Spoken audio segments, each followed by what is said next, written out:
point at camera 1. I can't point at camera 2. It's not focused on me. Camera 3 does not exist. And camera 3 is a myth made up by big camera to get us by to more cameras. Ethan. Yes. The audience has no reason to believe that that's your name, for they don't know who I am and they don't know who you are. Except that they know they do if they watched episode 1. I appreciate your callback, your tasteful callback to episode 1. My name is Ethan. Your name is Clayton. We go by Flintquil and HaloKirby, respectively. Mm-hmm. I have learned I am not the only HaloKirby in the universe. So I want you to know that I am straddling the microphone arm right now. It's just right here, and like the half of it. Its full breadth can only be seen by me. Nobody in the audience can appreciate how far deep this goes. Just like the rabbit holes we're going to go down this evening. Exactly. Ladies and gentlemen, we have some amazing segments for you guys today. Would you like to start with 2.5 truths? By all means, sir. Tell me your 2.5 truths. Catch me up on your life by 2.5 lies. Okay. Well, you may have heard of 2 truths, 1 lie before in the getting to know you sphere of activities, and right up there with pass the ball and say a fun fact about yourself. So 2.5 truths is 2 truths and 1 partial truth. My first truth is that I am on spring break right now.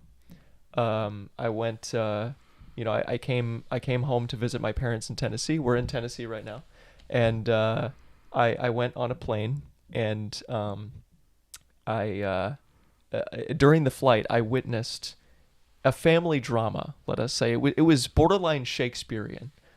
There was the grandparents were right here in front of me, and the mom and the children were on the right side. And one of the children could not play on her iPad because she's an iPad kid, and she was very upset about this. She was crying, and the parents, so the mom and the grandparents were both very upset about this. And at a certain point, the grandparents were like, "Hey, can we should we switch seats here? Should we should she sit next to us?" And the mom said, "No, you know what? The plane is taking off. I've handled it. Okay, I'm going to handle this. I'm the mom." Uh-huh. And at which point I said, "I'm going to film this. I'm the spectator because this family drama is too spicy to miss." I did not film this. I respected their privacy ultimately, but it was a very fun little anecdote on the way back to Tennessee. My second truth is that I created the OdDcAsT logo. Any of you might have seen the first in the first episode. If you'll notice in the OdDcAsT logo, only the odd letters are filled in. OdDcAsT. That stands for Otaku Discussions and Tirades. You are learning about this at the same time as my co-host. Actually, I haven't told him about this. But I think he will not be surprised due to our last venture where I was equally obsessed with acronyms during our Cosma days. I don't even remember what Cosma stood for. Yes, it was very much more intricate and convoluted than this one. It was purely for the bit. I think the very first episode of our little show together explained it, and I have not gone back to rewatch that, so I have no idea what it stood for. Yeah. I believe it was Kindled Hazards Operating Selectively Miscellaneous Activity. Sounds like a name for like an AI project. Yes, it does, in retrospect. My third truth is that Harry Potter is my favorite franchise. I believe that to be a lie. Yeah, so that one is... You know why I know that? Because I saw you had just finished one of the books on Facebook. Yes. So I opened Facebook for the first time in a month. Well, that's not true. I have to do it for work. But I opened my personal Facebook for the first time in a month. Oh, you're reading Harry Potter. Yeah. I think I use Facebook in the same way that a grandmother sends a letter to her daughter, just trying to say hey, I went to the grocery store the other day. It was nice. We got some good, nice sets of produce. I have been reading Harry Potter, and it is one of the most entertaining things that I've ever done. Like, it's just I was up in the attic, like cleaning out the attic before the semester started. And I noticed like I had the first 3 Harry Potter books there. I was like, oh yeah, I forgot, I read like the first one in middle school. I never read past that. And so, I just cracked open the Philosopher's Stone, started reading the first few pages. I was like, oh, this is fun. I proceeded to crush the first 3 books in a single week. I'm addicted to Harry Potter now. I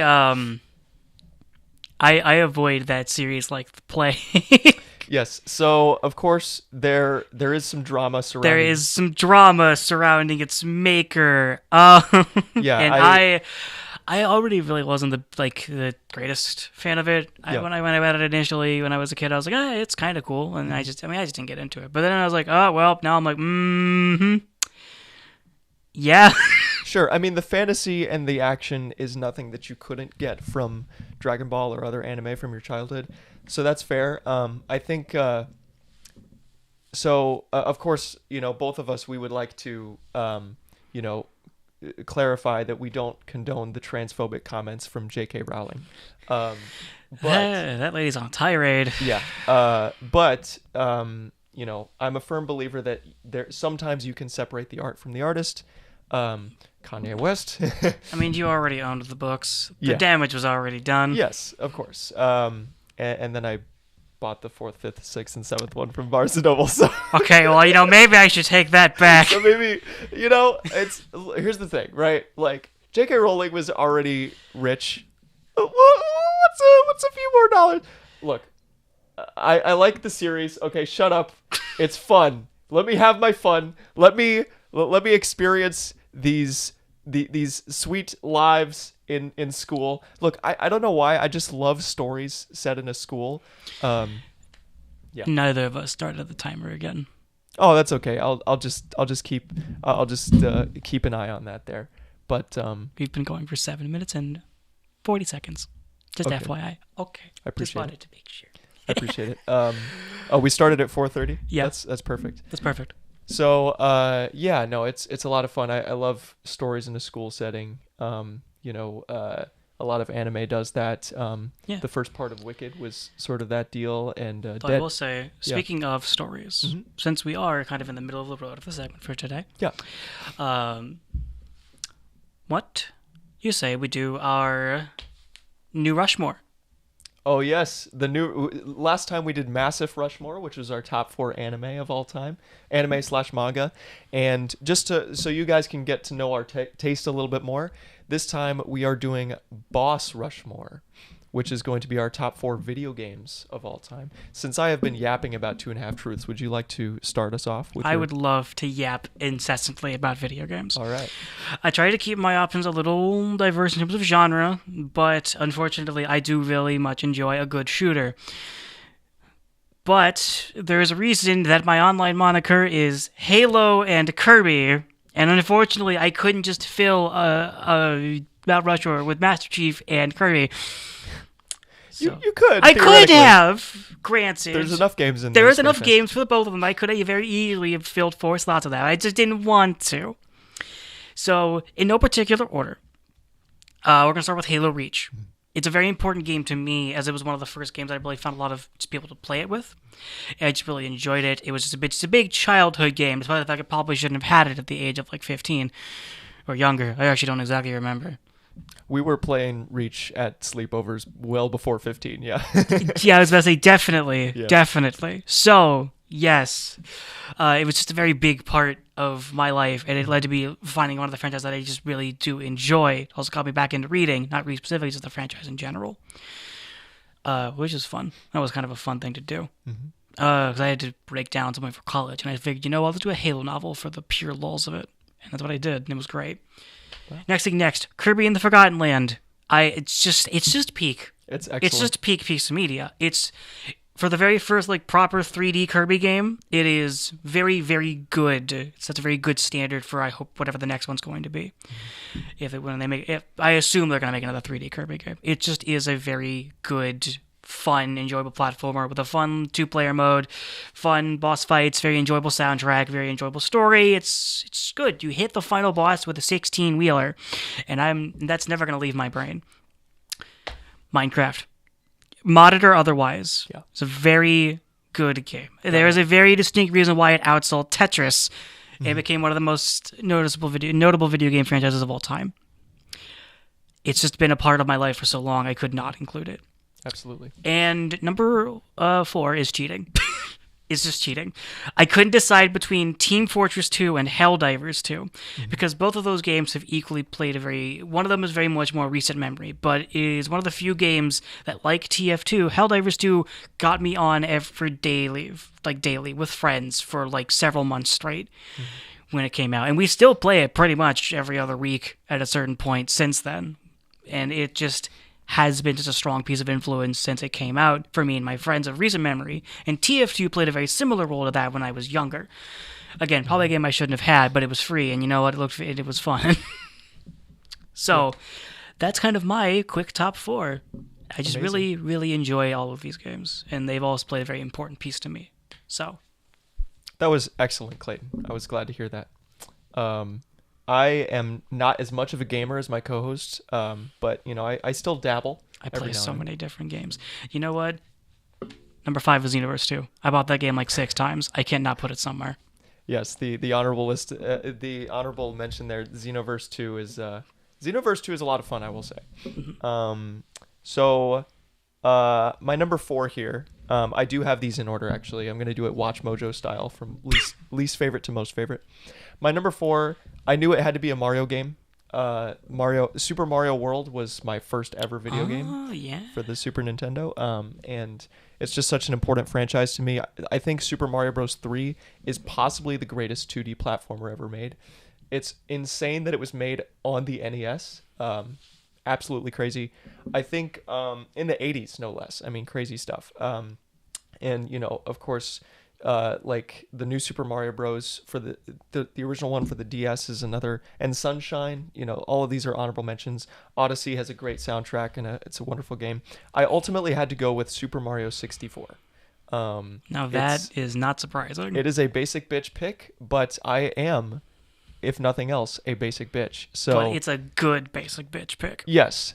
It's so, like, I think I heard like Super Eye Patch Wolf talk about this one time. I don't know who that is, but continue. He's like a video essayist. The way he put it really like kind of appealed to me. And he said like Super Mario 64 was the first like real try at a 3D platformer, and it should have been a disaster, and it wasn't. And that's a miracle. It is remarkable what they were able to do with that. You know what? Is it a little bit janky sometimes? Yeah, but like the movement is still amazing to this day. It actually holds up. Like a couple years ago, I played it on the N64. It still holds up. I have only really played the original 64 through emulation. Nintendo, don't kill me.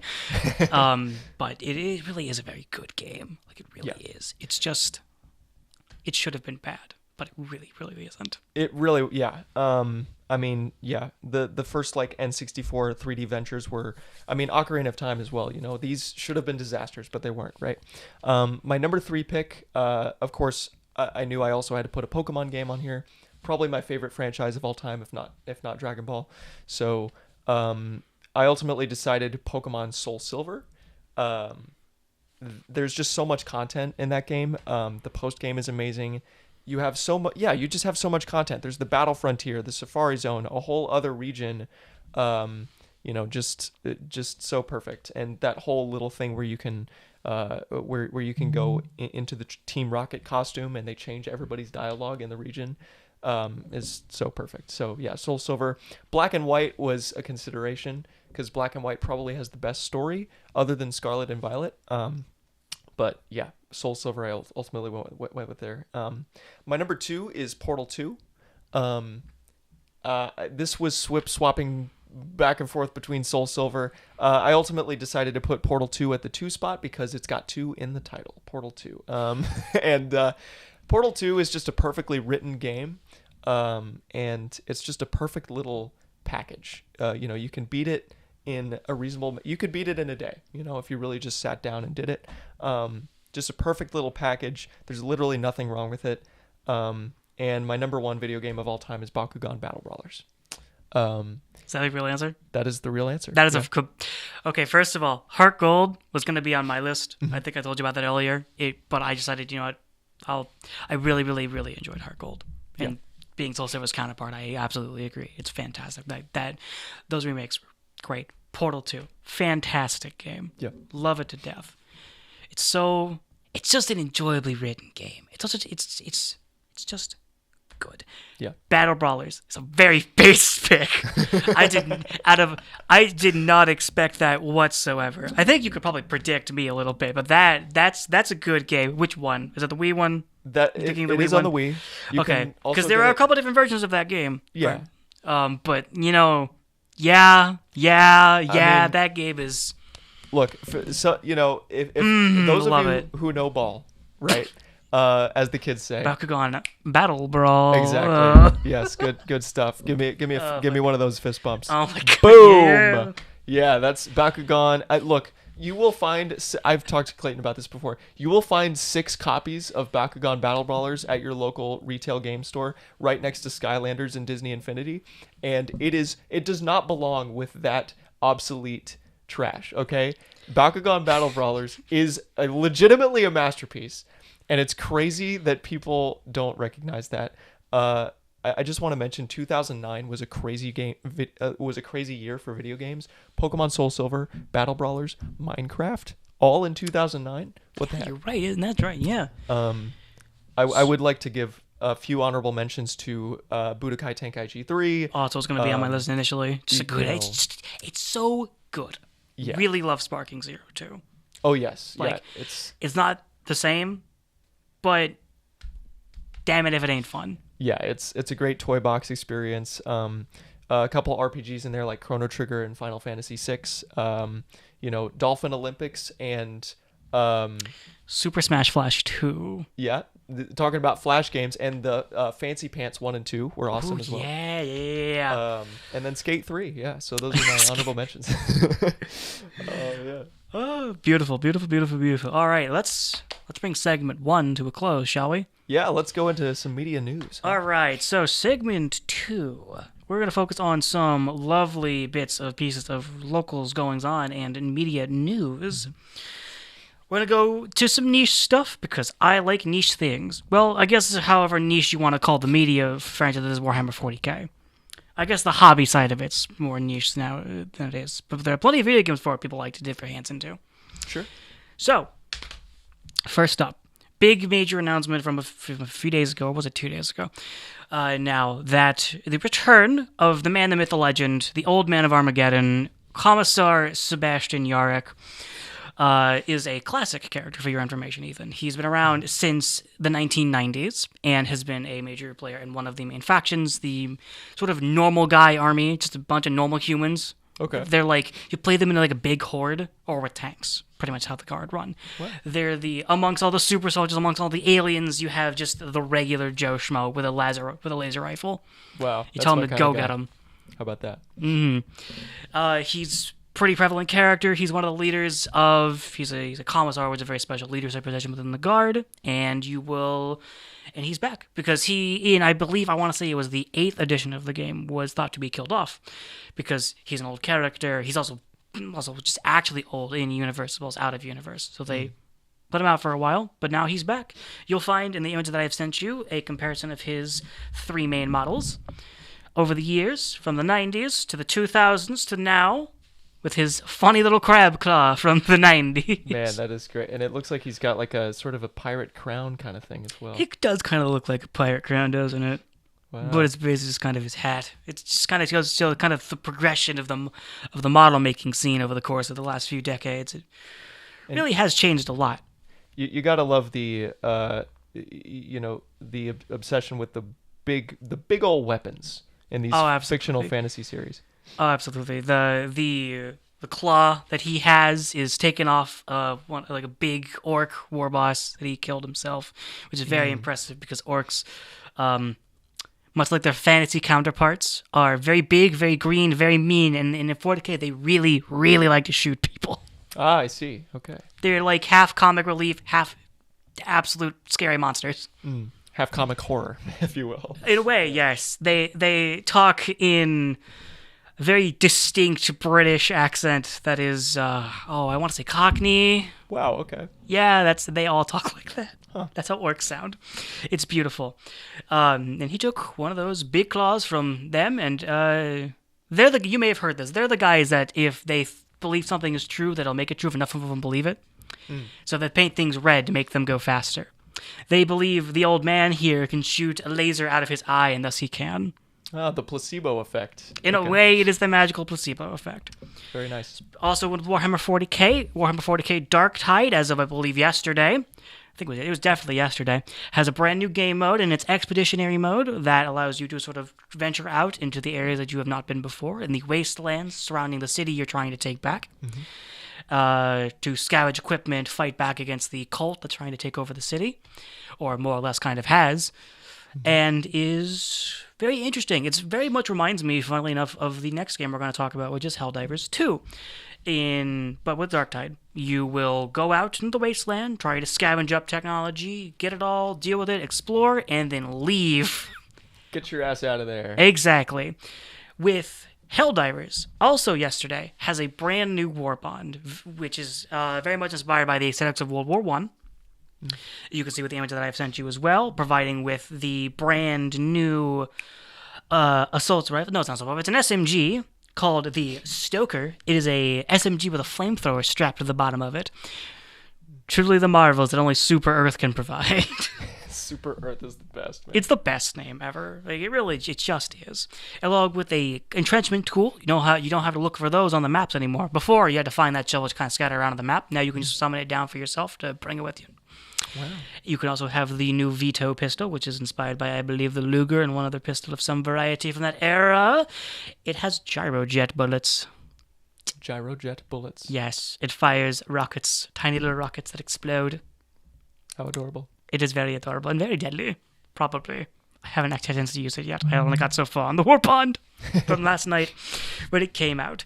As well as some other things like a big flamethrower that has a backpack strapped to it, as well as a new mortar sentry that fires off Geneva Convention defying canisters of gas. Wow. The Geneva Convention does not exist in Super Earth. It's the super recommendations of war strategy. Yeah, they don't need limitations. In No. You're fighting giant bugs. No. You gotta shoot them. Big news. Mm-hmm. I believe it was just today. The brand new Spider-Man trailer got dropped as of 10 hours ago. Spider-Man is probably my favorite superhero of all time. Just the story of Peter Parker. The fact that it's so hard for him to be Spider-Man, and yet he still is Spider-Man. What an inspiring story. Have you kept up with the MCU Spider-Man? I have. I am a huge fan. Of course, I grew up with the Sam Raimi trilogy, but I think that the Tom Holland trilogy is even stronger. Like, it's just Spider-Man: Homecoming is so good. I know some people don't like it because like the character of Spider-Man is kind of lame and he makes a lot of mistakes. I personally think that's great because it's an underdog story. I don't need my main characters to be cool or skillful or anything. And then No Way Home was like one of my favorite theater experiences ever. Like it just such a good, amazing time. Let's see. I'm trying to think of something happened in the trailer. Well, first of all, we get to see the return of man, the myth, the legend, Ned. Yes. It was good. I am very excited to see this film so much. It's just I'm curious where it's going to go. I'm curious to see kind of the repercussions of it all. We get to see Punisher, I think, in a film for the first time, unless I'm mistaken.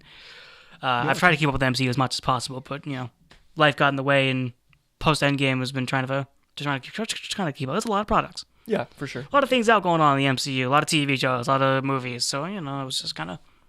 But yeah, I think it's the first time we've seen Frank Castle properly not in the MCU in general, but definitely within the films. Mm-hmm.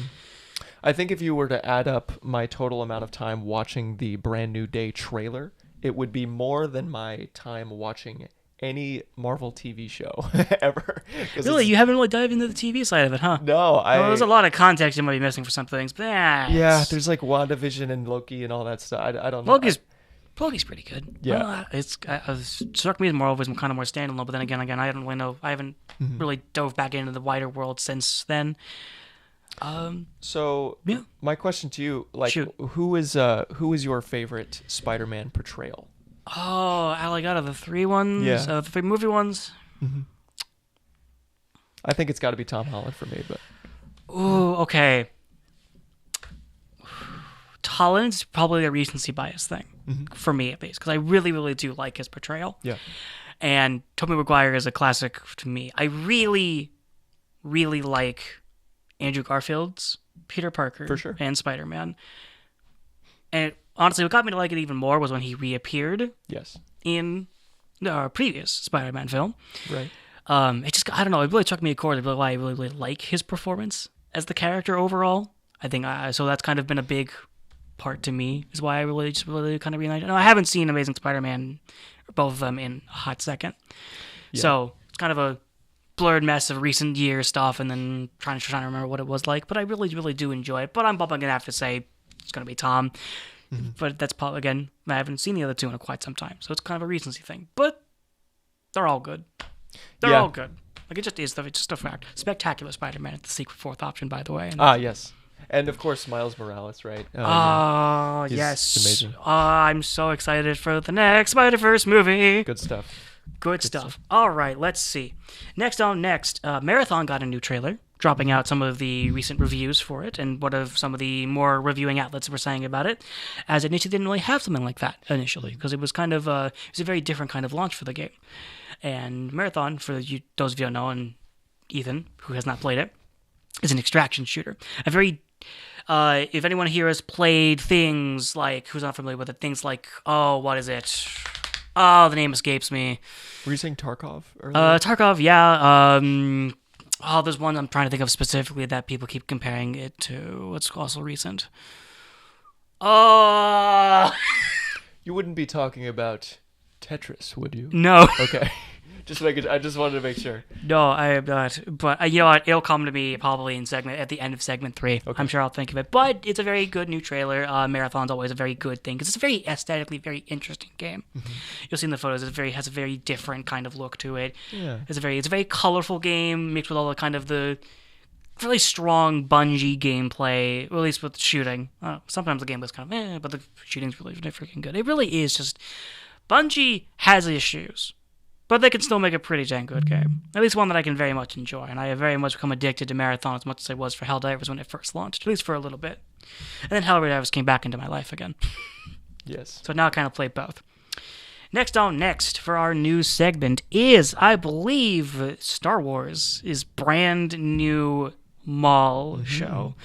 Now, we've been waiting for the mall show for quite a bit now. Mm-hmm. It was 2 days ago, I believe, the trailer dropped.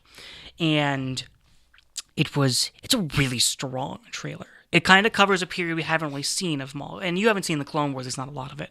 Yeah. We kind of see a point where he takes over the planet of Mandalore. He creates his own crime syndicate. That's a whole thing he does, right? Okay. And I think we're kind of trying to explore that a little bit. He explore some new period we haven't really seen, probably outside of other extended media for the franchise. And the trailer, you saw it. It's so pretty. It's extremely aesthetically pleasing. The Clone Wars style hasn't really never not looked bad to me. Mm-hmm. Now, granted, some of that's rose-tinted glasses when I watched it as a kid, but it still looks good even from the 2000s. Yeah. Mm-hmm. It still just looks good. That kind of style really does suit strong. Disney Animation has really, at least with Star Wars, hasn't really faltered too much. Yeah, at least when it's kind of connected to that kind of project. It really is interesting to see. Yeah, like Darth Maul. I recently watched Phantom Menace again, and it's the acting is pretty wooden, and the dialogue's pretty terrible. But it's kind of a fun. It's a fun story, but Darth Maul is basically just angry red man. 2 blades, 2 of them. Yes, Electric Boogaloo, and he gets sliced up. But I mean, I really have heard from the Star Wars fandom, like, he becomes potentially a top 5 character. He really did become something that was like much stronger than the movie presented. And the movie always, it's a really good fight. And that's kind of sold it for most people. Yeah. And of course, John Williams sells it as well. Oh yeah, absolutely. And it's just a good piece of music, man. Yeah, for sure. But like it really is just strong. Mm-hmm. Like the trailer is strong. I think it's very good looking. I'm very intrigued by it. I'm curious about like, I don't know if the trailer ever says her name, but the pink, I want to say it was a Twi'lek, right? Unless I'm going crazy. Yeah, it was Twi'lek. I don't recall if the Jedi in that trailer has her name spoken or not. I don't think she does. It's also the subtitles I don't think names her either. So I'm not sure who that is. I don't recognize her, but then again, I could maybe be missing a detail at some point. But whatever it is, it looks...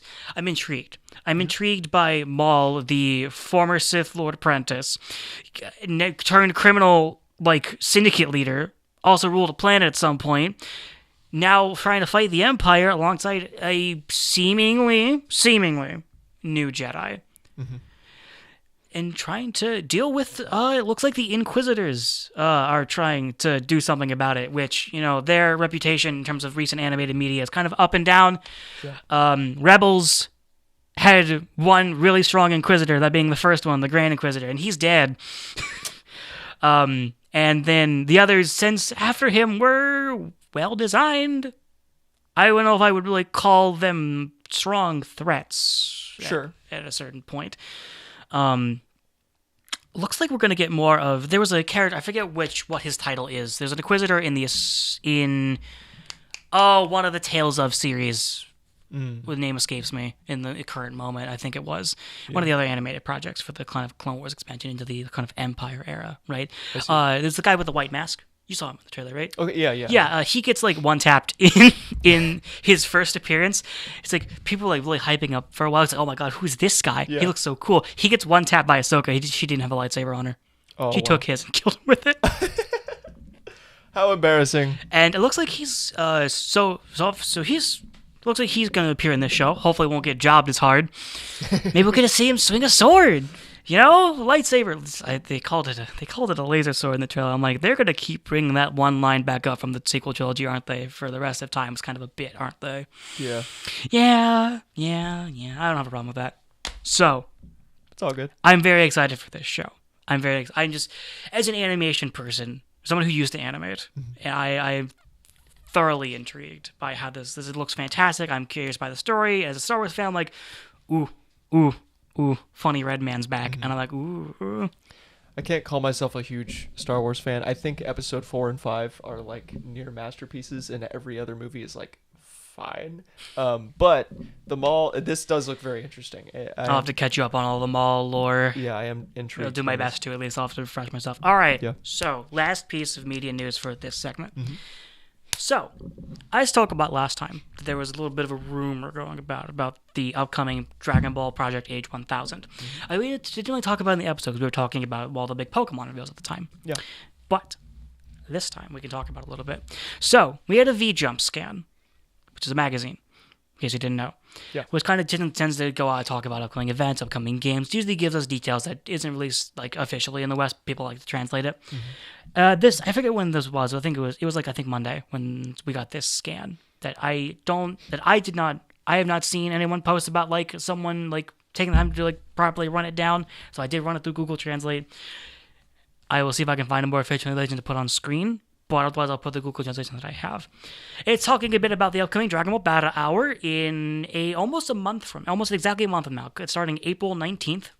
So it's currently the 18th of March. So almost exactly a month from now will be when the next Battle Hours. We finally get some good details on Age 1000. It talks a little bit, kind of what we already knew about the project, that this original character with white hair, kind of in a great Saiyaman-esque fit, is designed by Akira Toriyama, one of his last, we assume to be one of his last, like, drawn, properly new characters. Rest in peace. Rest in peace, indeed. But and they talk a little bit about the CG in the trailer, saying it's like Akira Toriyama's drawings came to life. But who is this new person with a Caps Corp logo? Well, we don't know, and it'll probably be revealed. But. I believe it was Bandai Namco's official, Southeast Asia account. A little while ago, a few weeks ago, I think. put the Project Age 1000 trailer in a playlist called Xenoverse 3. And then about like an hour or so later, it was gone after the internet had already taken notice of it. Now, this is from an official account. Could it be a PR stunt? What are the odds of that? Maybe. I somehow doubt it. I'm more on the side of that this is an oopsie of a bit of a proportion. Either way, it is hilarious to me. I agree. I would be very sad if it was just someone to pull like a PR move, but there's no way it would disappear after like an hour. Yeah. Like I don't know. But as I said, I own 2 copies of Xenoverse 1 and 4 copies of Xenoverse 2 because in the 9 years of that game's development and continual DLC expansions, nobody added crossplay. And that's fine, I guess. Xenoverse 2 kind of became the Mario Kart 8 of the Dragon Ball franchise. It really did. Except for getting re-released, it just kind of kept getting DLC. Yeah. Which is, it's cool. Which is perfectly fine. Look, I'm one of the suckers. Like I said, I own it on every major platform. Mm-hmm. I own it on Steam. I own it on Switch. I own it on Xbox. I own it on PlayStation. I'll play with different people that I know that play it. And they've also gotten me to double dip many a time into those freaking DLCs. Mm-hmm. So I have spent a lot of time and a lot of money into this goofy little franchise, and I hope that what we get. Either some kind of spiritual successor with a different name, or a proper Xenoverse 3. I will take what we get. But honestly, even if it's neither of those, even if it is just a stunt, which I don't think it was, I'll be happy we're getting a new Dragon Ball game set in the future of the franchise. Yeah, absolutely. Haven't had anything that far in the future since Dragon Ball Online, which I've also played very thoroughly.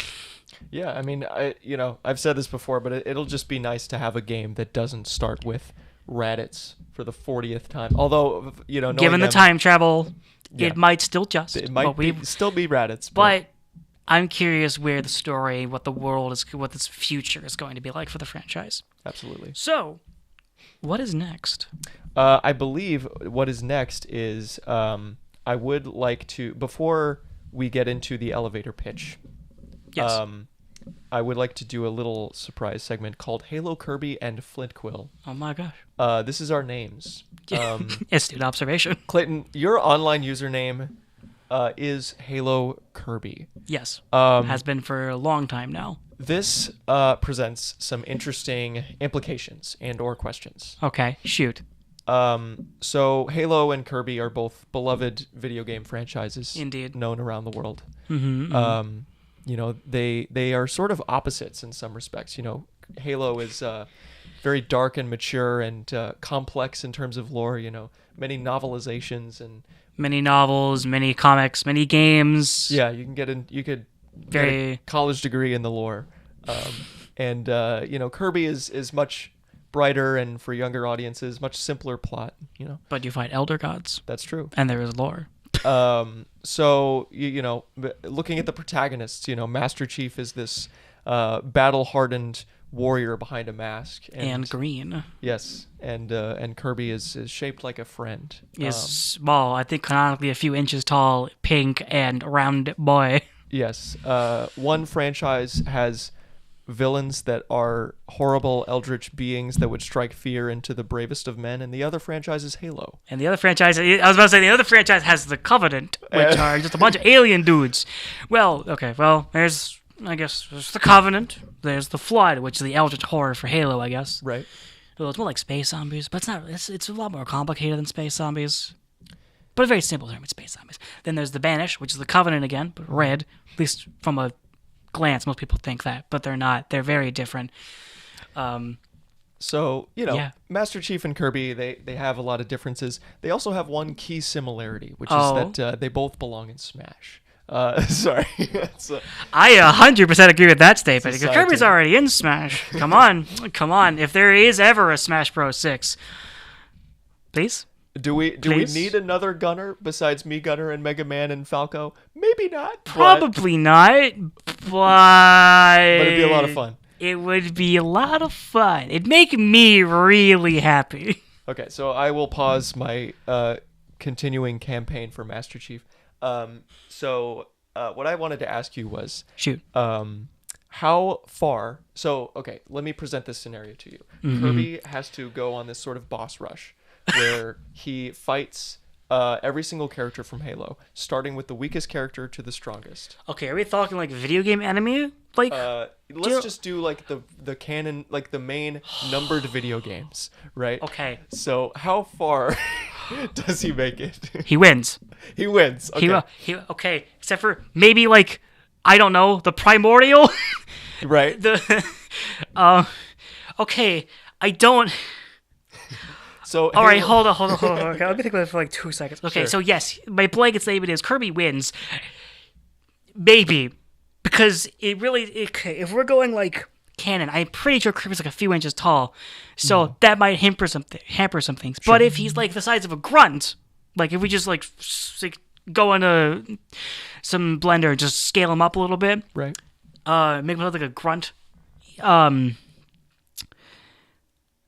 He's very dangerous. Robobot in its blurb says Kirby has, and I quote, infinite power.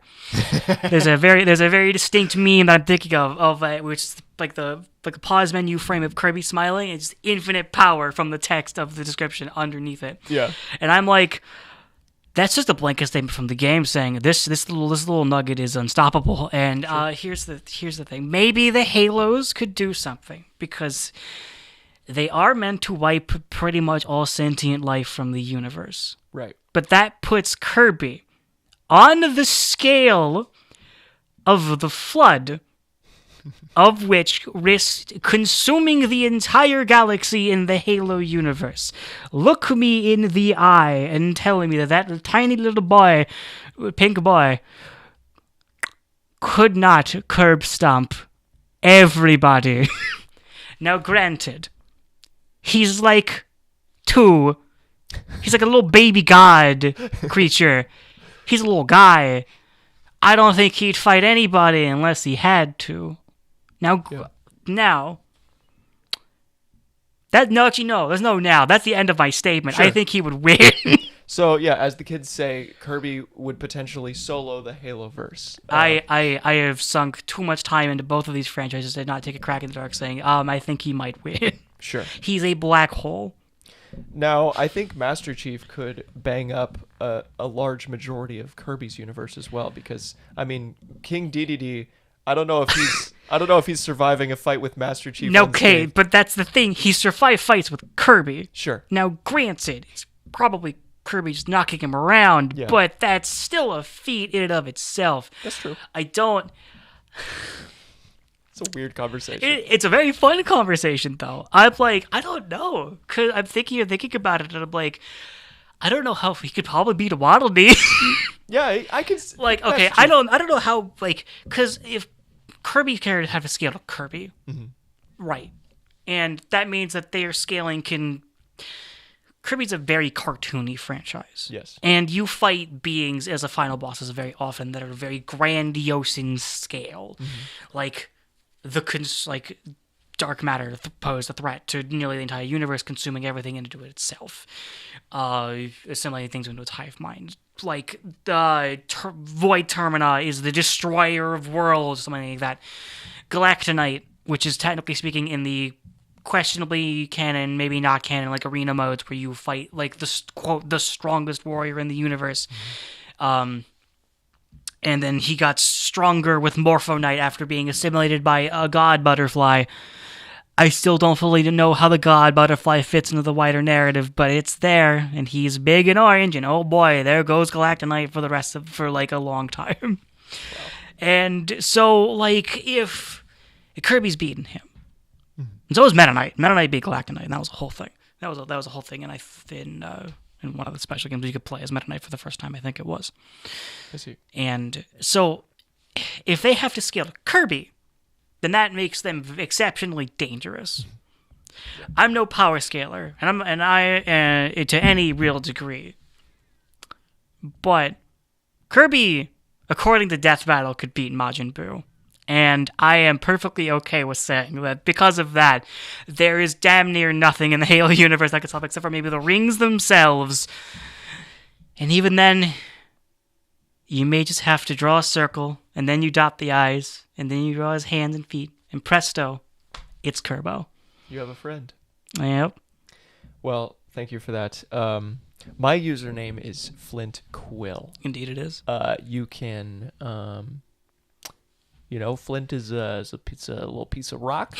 You can, quill is a feather from a bird. Yes. You could.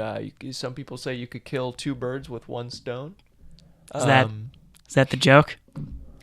So joke is in there somewhere.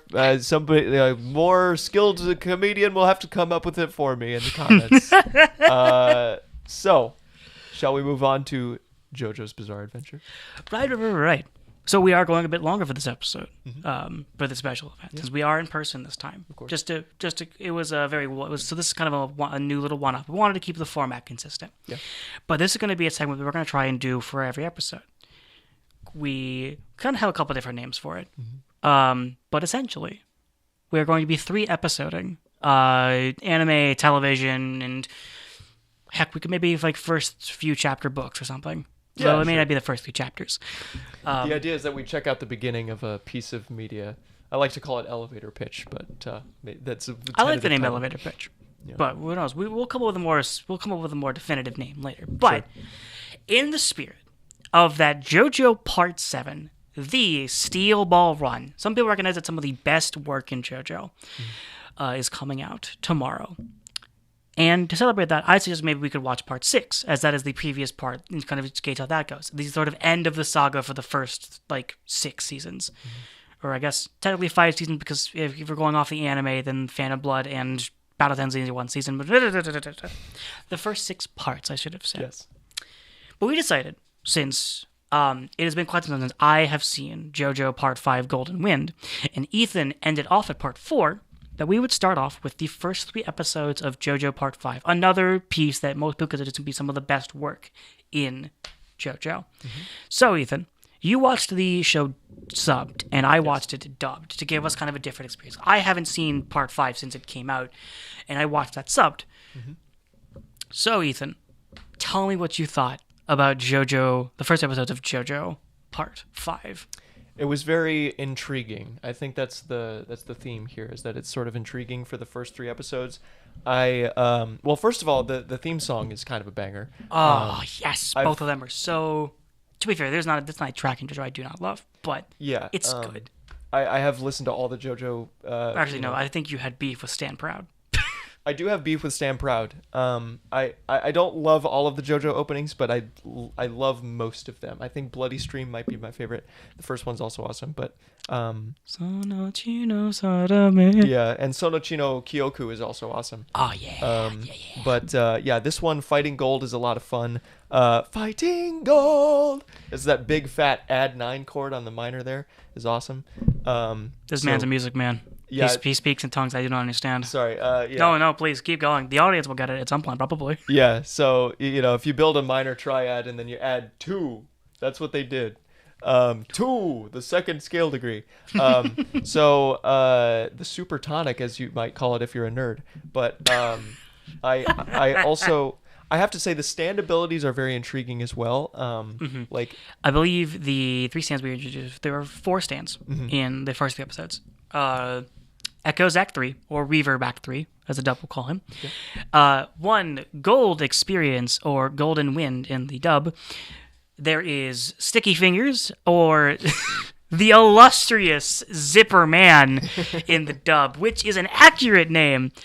But honestly, I'm kind of glad they named it that, because I could not think of a good localized dub name for Sticky Fingers. Yeah. I tried. I was joking with my friends who were there with me when I was rewatching it, and I was like, what would we call this? We came to the conclusion that Zipper Man is the best name. Adhesive digits? I don't know. It might be a bit... Well, again, I don't know. Because you kind of think about the looks of the name. They kind of have to match up a little bit with how the first one sounds. Well, I still don't know why they changed Bruford to Blueford in the dub of Phantom Blood. I don't... Why is he blue? Anyways. I don't know. Yeah. Koichi. What a reliable guy Koichi is. Koichi was maybe my second favorite character in Part 4 behind Rohan. He's just a great guy, love him. He's a dependable guy, and everyone in the Joestar family seems to really like him. Yeah, absolutely. Yeah, Koichi is always, it was really interesting to see him return again. When I first watched Part 5, I was like, oh, that's cool. Yeah. I was like, oh, it's kind of cool to see him again. And I keep wanting to call it Reverb, but I'm going to call it Axe because of, or Echoes Axe, the Echoes Act 3 is just, it's a good stand. It's a very fun stand. Very good, solid ability with a very interesting dynamic, and it was nice. It was nice to see Koichi again. Though, rip my boy for having his bag immediately stolen by a 15-year-old. He is the main character 15-year-old, to be fair, but I don't remember how old Koichi is by the time of Part 5. I don't. He looks shorter. Maybe a little. He looks a little shorter in Part 5 than I remember him being in Part 4. Now, granted, art style shifts a lot. Have you seen Part 4 Josuke? In the manga of Part 4 when it first starts. Oh. Part 4 is kind of that transitionary period between the Part 3 art style and Part 5 because, well, it's in the middle of them. But you see, like, the early Josuke in the manga is very much built like Jotaro. And then he's very much not. By the end of the manga, he's much more of like kind of the thinner Araki style that kind of is finalized in Part 5. Sure. So, but like obviously in the show, he's drawn as the ways in the end. But it's really funny to see how like that kind of transition happens. A lot of characters I noticed in the Part 4 manga kind of like grow and shrink a little bit as the art style changes. Yeah, that's interesting. Like that, I think it was the guy who used the lock in Part 4, like the one that's like makes you guilty. Yeah. Like it's heavier, so you get the more guilty you feel. Sure. That guy's like I think he's like tall, and then he's like short later when he reappears in the Part 4 manga, kind of like kind of a grow and shrink thing as the but yeah. So, what do you think of Giorno Giovanna? He is very interesting. I think that the last few JoJo protagonists have been, well, I guess everyone's other than Jonathan have been like very righteous, but also they have some weird flaw. Yeah, like with Joseph, he was a little bit too reckless and and foolhardy. Jotaro, he's just kind of like ambivalent about He's everything. kind of ambivalent. He's kind of aggressive. To be fair, he's 17. He does not look 17. Yeah. Jotaro ages in reverse, but he's like 17. He's like, he's trying to be cool. Mm-hmm. It's not he is cool, but he's trying to be what he perceives to be cool. But he's also trying, he's trying to be cool. He's trying to it's kind of like an act. Yeah. And even the part that he puts up like an act. And Josuke is, I love Josuke. Yeah, Josuke is very interesting. He's got like anger issues, but also that he'll stick up for his friends when it really counts. And he's like, his stand contrasts him. Crazy Diamond contrasts him so well. Yeah. Like it really does. Like the ability to punch something and restore it to a previous state or restore it incorrectly if he's pissed off. It really is like a contrast between someone who can be such explosive temper but also have the ability to heal. Mm-hmm. He can't heal himself either. It's also just okay. But Giorno. And I also get the idea that Giorno, sometimes he lets I get the feeling that Giorno will sometimes let the ends justify the means sometimes, in the sense that he will lie to get something, or he's not afraid to break the rules or steal to get something done, but his ultimate goals seem to be pretty stand up, pretty noble one. Essentially shooting for the goal of taking over the Italian mafia to essentially try and reform it in a way. He sees the things going on around him. He does not like it. He sees drugs being dealt to children, people being extorted, and while he cannot fix it by himself, if he were to get to the top, he could control it, and that is his goal. Absolutely. And I reiterate, this kid's 15. He wants to go take control of the Italian mafia. And you know what? Oh, this isn't a spoiler. He does. Yeah, so I kind of figured as much, but I think Giorno is an interesting character, especially when you consider his enigmatic abilities. With the Giving Life? Or you mean just in general? Yeah, just Golden Experience is interesting because there's so many. We're getting to the point now with stands where it's no longer fire guy or water guy. It's now or like here in part 3, it was like, here's my stand, sword man, take off his armor, go really fast. Here's Dark Platinum, punches really hard. Hermit Purple is kind of a bit more complicated, but he's still like relatively simple, being able to like essentially view people or divine information essentially, or like which is a good way to visualize Hamon, which is what Hermit Purple is, or like freaking. Magician's Red. I love Magician's Red. It's just fire. It's a fire chicken. A really buff fire chicken. I love it. But part 4 kind of introduces more complexities to stands. But they're still relatively simple.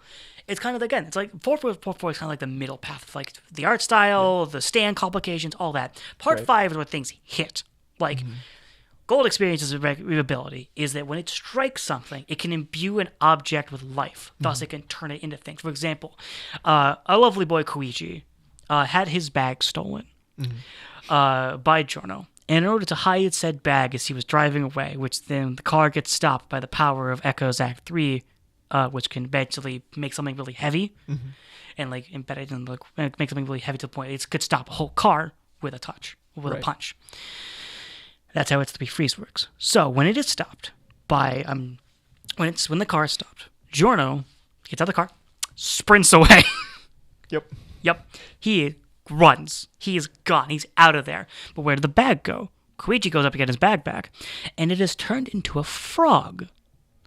Earlier in the very same episode, we see Giorno turn money into 2 butterflies that fly back to him. We see said bag when Giorno's encountering one of the other characters in the show that kind of antagonizes him.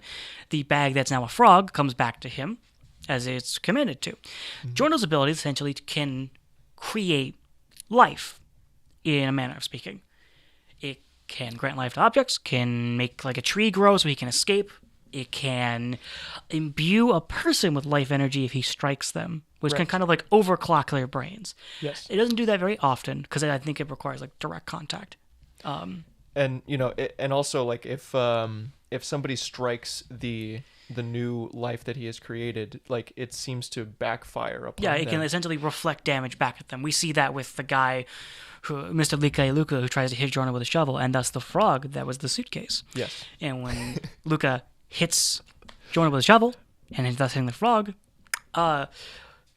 Luca is hit in the back of the head with his own shovel, essentially. Like, the damage is reflected back at him, and boom, there's now a dent in his head. This is very funny out of context. It is very funny out of context, but that's kind of the bizarre nature of JoJo. Yeah, I do love the progression from Sizzling Fireman to now the new stands are, okay, every time that I click my fingers together in a prime number and shit on the ground, you can go across the world or something. Like, see, that's also the fun thing. Like, I run JoJo tabletop games. And I try and make the stands kind of like a little bit more complicated just to keep them guessing. Because one of the main primaries of the game is guessing the stand ability, thus weakening the enemy. Yeah. Because the enemy has like a special like a bit of like score they can like whittle down, like points they can use to kind of do different things about the fight.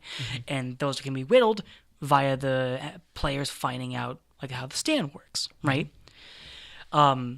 So I try and kind of go for more complicated stuff. But my favorite thing to do is to make things really simple. So tomorrow, I'm hosting a demo session for a brand new person, and the enemy stand they're up against, I haven't named it yet, but its abilities are very simple. So when you look away from it, you look back, there's now 2 of it. It doubles. okay. It can very easily take control of the turn order, which is a very important thing to do in tabletop role-playing games. Right. But it's very simple. In-universe is a very new stand to a new user, and thus it doesn't know what it can do yet. But it's very dangerous despite its very simple ability.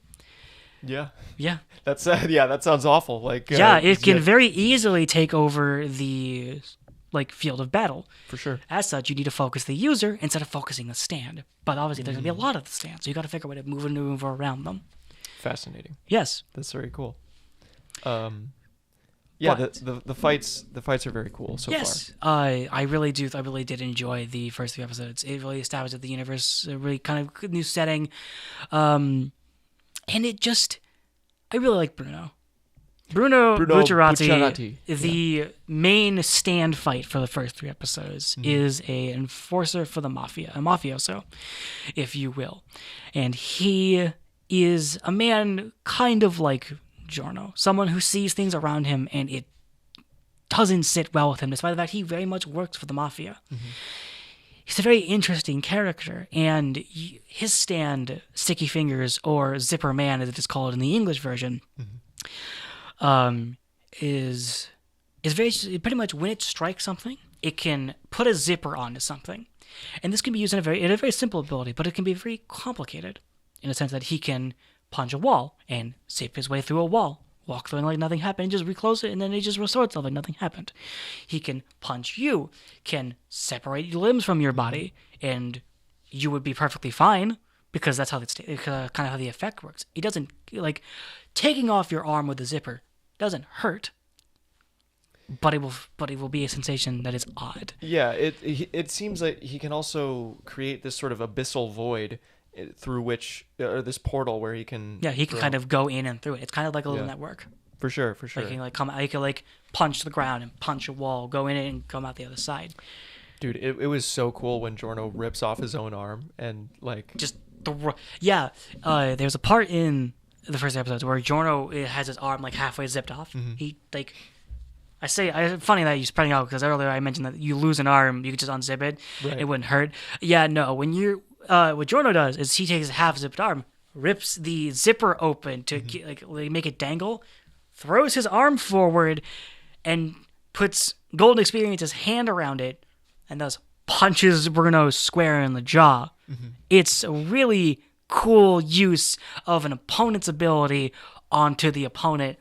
It's just good. Part 5 is very good. The stand fights, as someone who has seen it, is pretty much... each of them just gets better, at least from what I can recall. I don't remember there being a bad stand fight in Part 5. When Giorno goes to do the interview with the mob boss, Popo. Yeah. I got immediately excited because it was like, it's one of these classic shonen tropes where the main character has to pass an entrance exam, right? Which I thought was super cool. And this one is, he has to keep the lighter lit. Popo is which you'll probably see him on screen, is quite a interesting looking fellow. Yeah. But he is basically a recruiter for the mafia, this gang is called Passione. And he is pretty much the wall that Jordan has to overcome in order to get into the gang, in order to pursue his dream of taking over the mafia and turning it to something that he can turn into ways to make it better, to try and improve his community, which is certainly a way to do it. But hey, I guess if they control everything, take control of what controls. So, it really is a good, it's a very simple thing. You don't think about it, right? He gives Giorno a lighter. He has to keep that lighter lit for 24 hours. Yeah. Which, well, what happens if that lighter goes out? Well, then he fails, right? But the thing about this, the thing I like it so much, is that it sets up for something that I find very interesting. Passione is not only a mafia group, it is a stand-using group. But stands, in the point in this universe, aren't exactly very common. You don't really luck out with that kind of thing. So, how do you make more stand users? Simple. There's a little trick about this, and that I like it, that makes me love it even more, is that the test is, well, yes, if you guard the lighter the whole time, you're in, great. But if you were to, if it were to go out, and you were to turn it back on, well, that activates Pulpo's stand, which I accidentally revealed to Ethan to be called Black Sabbath. Black Sabbath has within it a stand arrow. Now, where he got it, I don't know. The boss probably had it and gave it to him. And I love it so much because it explains where all the stand users in this part probably more or less come from. Right. They joined the gang and passed this test. They obviously fail the lighter trick, but Black Sabbath, when you get pierced with a stand arrow, if you are strong of will enough, you are granted a stand. That's how it works. That explains where all the users come from. It explains where a lot of other elements of this show come from. It sets up the fact that these people have access to the supernatural, and that makes them even more dangerous than they already were as a problem. Mm-hmm. Like, it's just so cool. It really is. It inspired me when I first wrote my first JoJo campaign for my friends to do that TTRPG. The drug story. That the major rotation was like a stand drug that was being spread. Right. And I was like, that's a cool idea. That's a way you could do that. But kind of turn on the head a little bit to where the person is not trying to control it. This person is not trying to control anything. They're trying to make more stand users. For what? That's up for the story to find out. I really wish that show was recorded. But oh well. But like, it's exciting. It's very excellent. It has also the fight that follows. And I really hope you do continue to watch part 5 because the fight that follows is really good. I will definitely continue at some point to watch part 5 for sure. It just is solid. It really is a very exceptional 3 episodes. That makes that really, when I first saw it, got me interested, got me excited. I really liked part 4. But part 4 is not everyone's cup of tea. It's very different from the other 3 that come before it. I enjoyed part 4. It was really good. Yeah, I like part 4 because it's so different. Yeah. Like a murder mystery mixed with slice of life, with supernatural dudes that stand behind you is great. Yeah, I mean, for the first half, it was a little bit Monster of the Week, which is not necessarily my favorite, but like, you know, that's kind of all part 3 was. yeah. So for sure, so and then but then once you get into the Kira plot, I mean, that's like endlessly compelling, you know. Yeah, it really is. JoJo in general is just a very well written series. Yeah, like it's fun. It's dare I say, it is bizarre. Yes, it is. It is just. It's a very enjoyable show. It's strange. It's crazy. It is just fun. It's fun to read, fun to watch. It has some growing pains with the era it was written in, but otherwise it is just enjoyable. For sure. And I'm glad I got to rewatch the first 3 episodes of part 5 because I'm probably going to rewatch it again. Oh yeah, nice. So with that, would you like to do one last segment or just sure. end it here? Since we are kind of extending for this kind of just 3 episodes for this special little occasion for us. So I mentioned at the beginning of this episode, this was my partial truth, that Harry Potter was my favorite franchise. That's not true, but it is becoming one of my favorite franchises. It's very fun. It has its problems, some plot inconsistencies, some world-building inconsistencies, but very fun overall. The thing that I love the most about Harry Potter, probably, or at least one of the things, is the names. J.K. Rowling, for all of her faults, she's very good at naming things. Are you about to make me blind rank names? Yes, Clayton, I am about to make you blind rank in Harry Potter. Potter names. Good. I can't wait. I have 15 names here. You don't have to do all 15, but I have these names, and you know, so you can place these however you would like. But the main goal of this is to celebrate the amazing names in the Harry Potter series. I am going to trash on these in the description of this video. The first name I would like to present is Sirius Black. I stand immediately corrected. Okay, wait, hold on a minute. That is something I would name that's a joke name I would give to a JoJo NPC for the campaigns, and then immediately just realize that's dumb. I'm gonna keep that. I'm looking at you. Looking at you. I'm looking at you, Evo Robotnik. Or Taylor Swift. Swifty. Sorry, I messed up my own character's name. All right. Okay. If you would rather do like a tier list instead of like remembering 1 through 15, then that's fine. Okay. I guess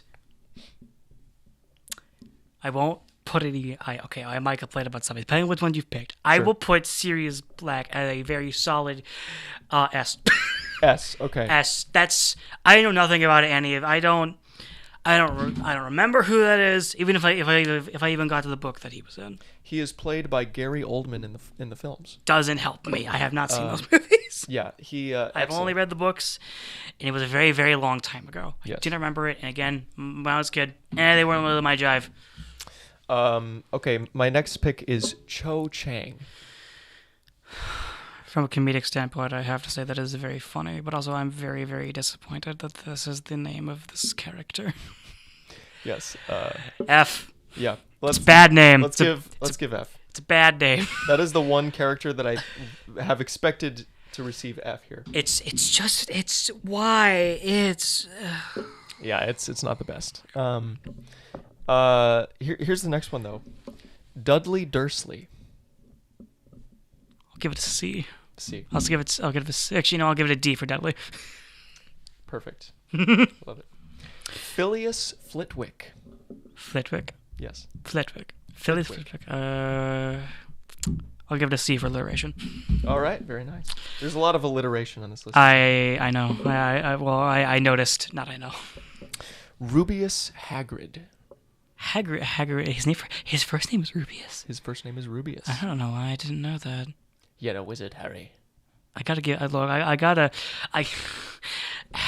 has forever been twisted in my brain ever since I saw the PS1 model for him, and now that is going, I have to give him S purely for the fact that it immediately made me remember that beautiful, beautiful piece of 3D modeling from the PlayStation 1.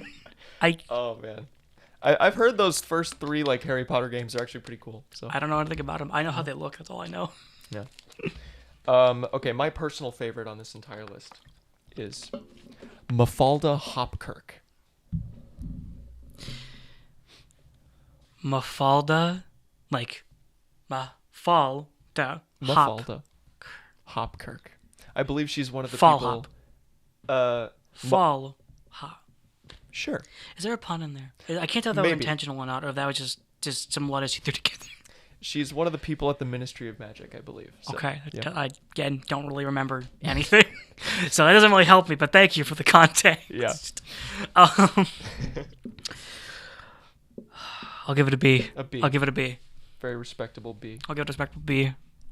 Hopkirk. It's like I would name a rabbit character. Oh, yeah, for sure. So, okay, these next few are bangers, actually. Shoot. Bellatrix Lestrange. My TF2 brain just thought of the Lestranger for some reason, because you could say, like, the Lestranger.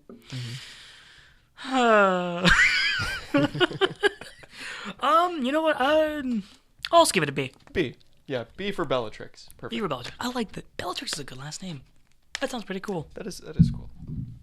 Okay, one of my personal favorites as well. Gilderoy Lockhart.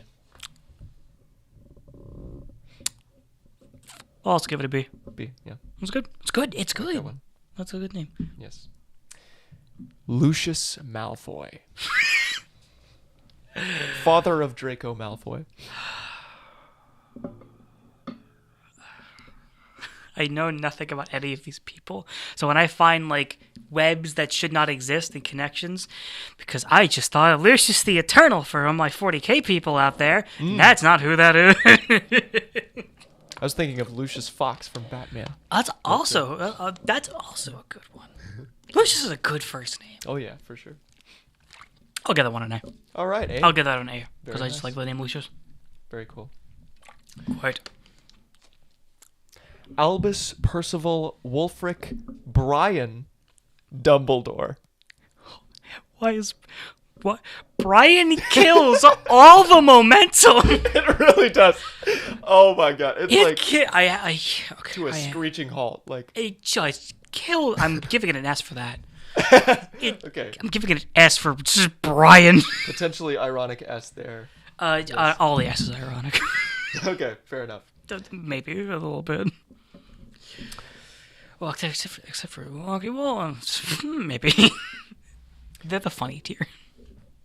Harry Potter. C. C. It's middle of the road. It's okay. It's okay.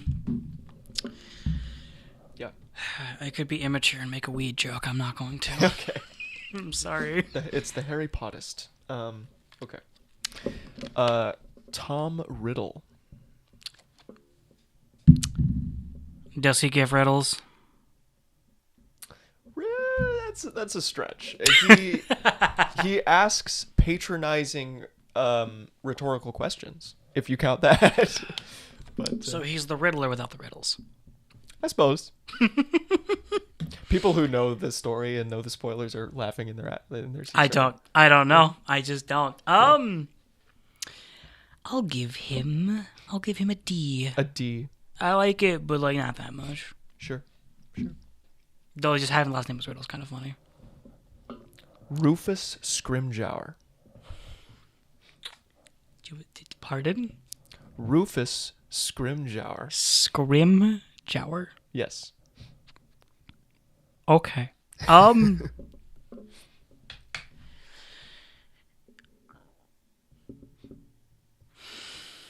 We got to deliberate on this one a little bit. I'm processing. I'm gonna give it a B. A B. I just purely because of the ridiculousness of that last name. Yes, it is a capturing name. It's enthralling. It is a name. Here's one of my favorites as well. Kingsley Shacklebolt. Is correct me if I'm wrong. Mm-hmm. Is this character African American? He is, yes. Oh my god, I was right. Yes. I was right. I did not. I really didn't want to be wrong. Yeah, it's another Cho Chang situation. But Kingsley Shacklebolt sounds cool if you don't know the context. It sounds like someone like, okay, it sounds like a first D&D character name. Yeah, sure. Yeah. A little bit. For sure. Like, but I just... Because I know the context behind who the... Like, even a little bit about the context behind who the character is, it upsets me greatly. Yeah, that's really I don't... Why? F. F. Put it next to Cho Chang. That name would... All right. I am critiquing... I have to continue to remind myself I am critiquing the names of a very white British woman. All right. And the final character name I'd like to present here is Dolores Umbridge. Umbridge is a neat name. Yeah. Dolores, less so. But Dolores also, I mean, is... Sure. I mean, Dolores... Well, actually, I take that back. Dolores is a nice sounding name. Mm-hmm. Umbridge, though, huh? I'm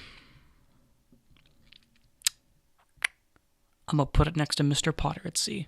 C. Very nice. My last thing here, you don't have to rank this. I just wanted to give a shout out to Diagon Alley. A lot of people, even non-Harry Potter fans know about Diagon Alley. It's just a place. And I just really like how if you speed it up, it says diagonally. Because it's an alleyway in the city that runs diagonally. Yes. Okay. As a person that makes a lot of puns for naming schemes, mm-hmm. I just made the stand I described earlier for tomorrow's demo session for my JoJo campaign. It has a character, her name is Rook. She's chess-themed. I can't speak on pun names. Sure. I do them all the time because they're funny yes. to me. Of course. Whether it be just for a theming thing or for like relating to what their stand's called for a music thing. Yeah. Or all that jazz. But oh my gosh. Really? Yep. Diagonally. So I hope everybody enjoyed this episode of the OdDcAsT. And I hope all of you guys have even days rather than odd days. Although odd days can make for good adventures. That's always true. We will see you all next time for episode 3, which will be more of the more typical format, but we wanted to do a little extended episode just because we had a good chance to do so, and just sort of just test out different formats as we develop this show of ours. So enjoy a little bit of a longer episode, a little bit about let's see, currently we're going for an hour and 19 minutes, so that's a little bit over our 45 of last time. Yeah. So we'll test it out, see how it goes, and we'll see what happens on the next episode of the OdDcAsT podcast. goodbye, have a good, or at least, odd day. See you later.